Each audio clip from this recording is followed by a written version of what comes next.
I'm getting ready to make my garlic rice today.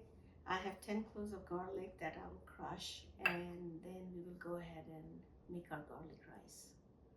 Let's begin.